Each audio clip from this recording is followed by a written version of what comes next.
Dayz is an example of a core gameplay loop done right, and absolutely nothing else. It doesn't have a story, it doesn't have an NPC, it doesn't have a tutorial, no objective, it doesn't, teach you about 8 different diseases, how to use guns, manage your inventory, and just kicks you into the fucking trenches. And when I say no tutorial, I mean there's not even little messages across the ground, Soulspawn style. No, you are stuck in the middle of a barren hellhole, aka Russia, and your first shit you have to do is just survive. That's it, just survive. No main objective, no side quests, no trailing, the slowest NPC you've ever seen. Speed up! It doesn't look good either. It reeks of 2012 game graphics and dated visuals. Difficulty spike like Mount Everest, a lack of story. The average gamer is not going to like this. However, it trades these details for one simple gameplay principle: the fights and the people in them.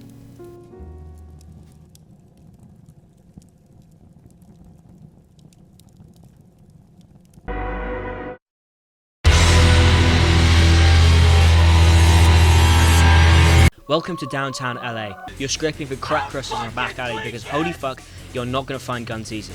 Unless it's modern. Pussy. And if you do find a gun, it'll have no ammo, it'll be badly damaged and have no mag. I consider there to be 3 tiers of combat in Dayz. Beginner, middle and higher. Beginner is melee only. Middle is the occasional magazine fed guns and double barrels and BKs. And higher is snipers and carbines. You will not get to higher anytime soon.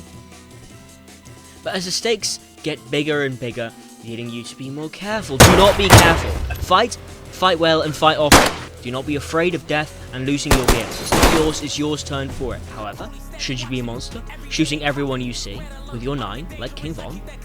But remember, if you die, your loot is gone. Sometimes thousands of meters away, so everything is to play for.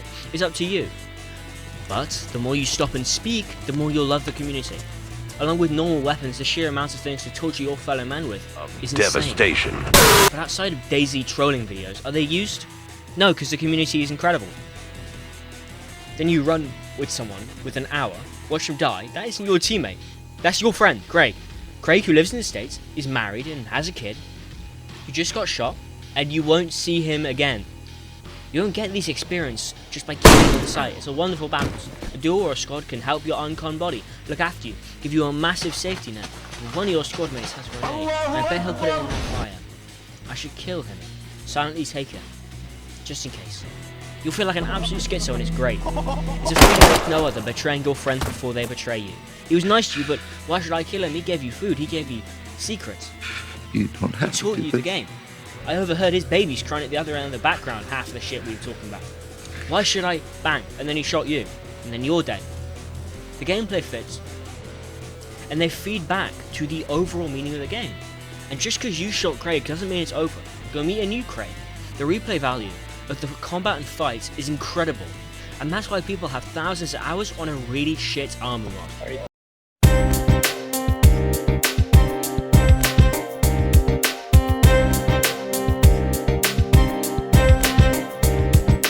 Another aspect of a good survival game is testing you at all times. Let's take 3 of them: Minecraft, Dayz and Ark Survival Evolved. Minecraft's survival elements are trivialized after 5 fucking minutes of playing the game.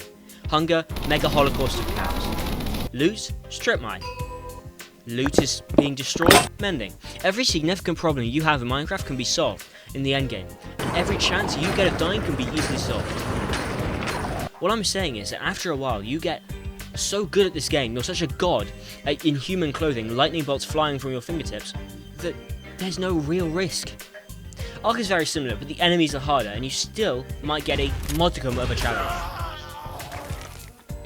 But are you really worried about food late game? No, but there's still somewhat of a challenge. Dayz, you have everything to worry about. Hunger, hunt, but then you go off. There's always a threat, there's always something to do, and you're always going to be on edge and therefore always be excited if you play the mask. You might be thinking that the mask is just the pinnacle of service, but it's not. It's just the most difficult. This rams you head first, and therefore you're going to get better, faster. If you want something easier, just play the other maps. And speaking of servers, there's a map for what you want to play. Like player interaction, but don't like the difficulty of the mask? Play Deer Island. Want to run 12 hours and see no one and then die to a sniper? Play Cherno. Objectively, this game isn't for everyone. If you like competitive games and you like Rust, there's nothing that I can tell you that's going to make you like Dayz. Because what separates Dayz and Rust is several thousand hours. But if we go back to the gameplay aspect of originally why I wanted to make this video, if you're looking for something like tension or survival games, or you're just into mill sims, my recommendation cannot be understated. If you're sick of playing MOBAs with the worst community ever, consider Dayz the next time it's on sale, because holy fuck, it's not worth $40. I might have been sucking its dick, but it's not worth 40 bucks. This game is absolutely not for everyone. I explained that in the intro, for fuck's sake. But if you're looking for something that those lists of things it does well, then why aren't you playing the game? There's very little games that I know that do tension quite like Dayz, and if you're looking for any of those specific things, give it a try. Oh, and before I go, Rust and Dayz are nothing alike. That's why you see people like Stimpy play both. Stop comparing them. One of them's about base building, one of them's about survival. Are you fucking serious?